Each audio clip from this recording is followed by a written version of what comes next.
Hello, Alan McDonald here. This short video will show how I made a rustic candle holder to use as a decorative centerpiece on our table this Christmas season.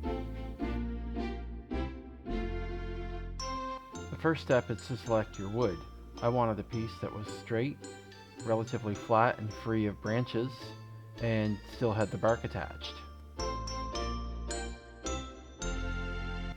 Safety should always be your number one priority. Tuck in any loose strings of clothing.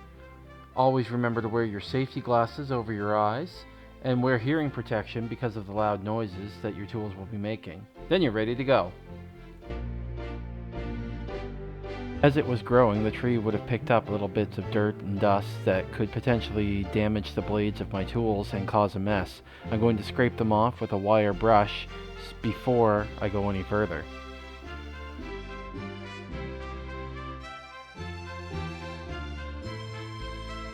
The piece I've chosen isn't perfectly flat on the bottom. It wobbles quite a bit due to the curvature of the wood. It could be dangerous given that it will house an open flame, and if a child or a pet knocked into it at the wrong time, it could potentially pose a safety risk and start a fire. So I'm going to use a tool called a jointer to put a nice, flat, safe bottom on the piece of wood so that it's stable and doesn't move around too much.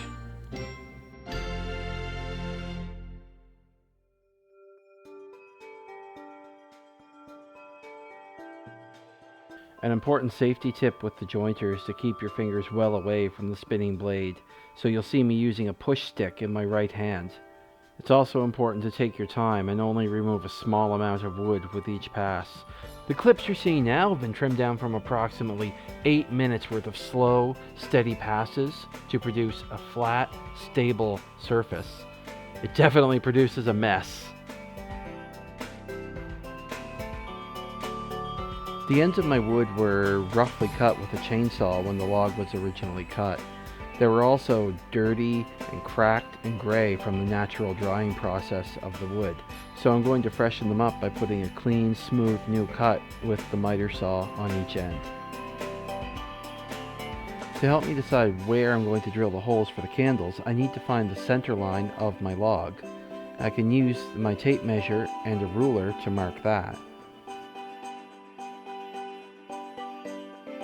I want one candle in the middle, of course, and the other two approximately 8 centimeters from each end. My measurements don't need to be perfect because the irregular shape of the log will hide any errors and inaccuracies.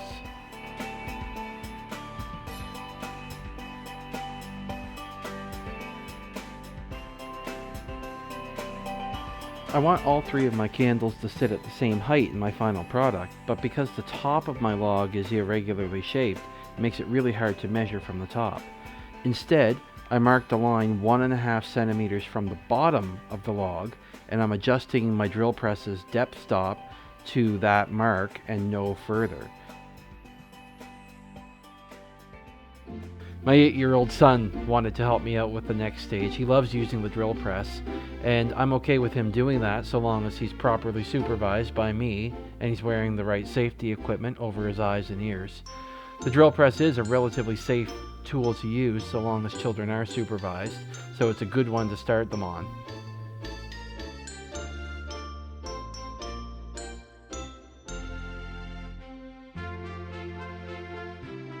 Notice that we had the log clamped down to the drill press table so it didn't move around on us as we were operating the equipment.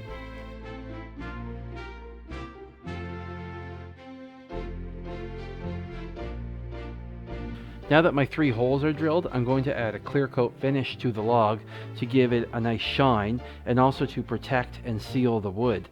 This has the added bonus of giving it a small amount of fire retardant property when the clear coat cures. I'm opening the garage door for this because the solvents in the finish contain volatile organic compounds, which are never good to use in an enclosed space. After 20 to 25 minutes, I'm ready for a second coat. The product's label states that it's fully cured in 10 to 24 hours, depending on the ambient temperature.